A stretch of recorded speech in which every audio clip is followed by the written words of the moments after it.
In 1870, the railway came to Køge in the form of the Southern Line, which connected to the north to Roskilde and to the south to Næstved and onwards to Masnedø.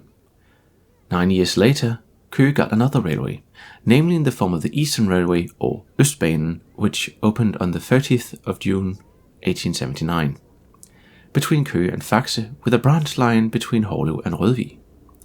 Naturally, locomotives were needed for the railway, and therefore the East Zealand Railway Company, as the line was initially called, ordered 4 locomotives from Krauss in Munich, Germany.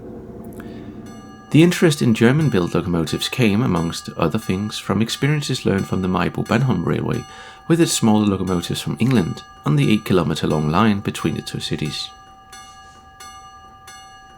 The 4 identical locomotives from Krauss were free-coupled and had a capacity of 0.8 tons of coal and 2,000 liters of water. The driving wheels had a diameter of 800 millimeters, which made the small locomotives strong, but not particularly fast. As something new, the machines had a boiler pressure of 176 psi. 2 of the locomotives, number 3 and 4, arrived as early as 1878 to help with the construction of the line, while number 1 and 2 were delivered for the opening of the railway in 1879. The small locomotives, however, quickly proved to be, well, too small for the line intended. They were too small as locomotive on longer stretches such as Køge to Faxe, which among other things caused problems with the timetable, which was calculated for an average speed of 24 km an hour, which otherwise was fast for the time.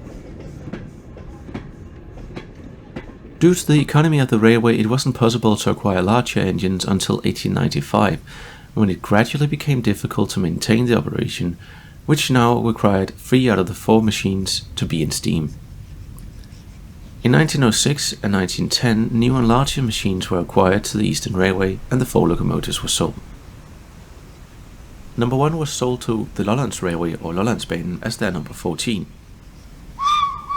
While number 2 and 3 were sold to the sugar factory in Nykøbing Falster, where they ran until 1961.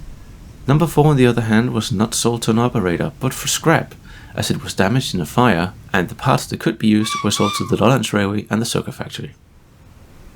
In 1961, number 2 and 3 got a new lease of life when they were sold for 3,600 kroner to the Danish railway club DJK, where number 3 pulled the opening train on Denmark's first heritage railway between Maribo and Bandholm, and for many years could be seen on the line's heritage trains.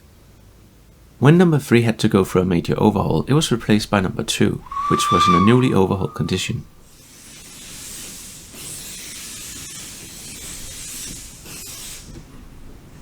One confusion that has arisen in the career as heritage locos is names. At the opening in 1879, all the locomotives had been named after 4 large towns along the railway. What the locomotives were originally named seems to be a debate between sources, but according to the book about the Eastern Railway from 2004, the official order is: number 1 is Køge, 2 is Faxe, 3 Store Heddinge, and 4 Rødvig. To sum up, number 2 and 3 should be called something different than they are today, but whether that actually makes a difference is probably doubtful. In fact, it's just incredible to consider that Denmark's oldest running steam locomotive is located on Lolland. And while Køge, as number 2 is now called, runs up and down the line, the plans for number 3 are to have the locomotive cosmetically restored and used in an exhibition. For more information about the Heritage Railway between Maribo and Bandholm and the opportunity to write their Christmas specials, visit museumsbanen.dk. Thank you for watching this first episode of the Danish Railway series Advent Calendar. I hope to see you all in the next one.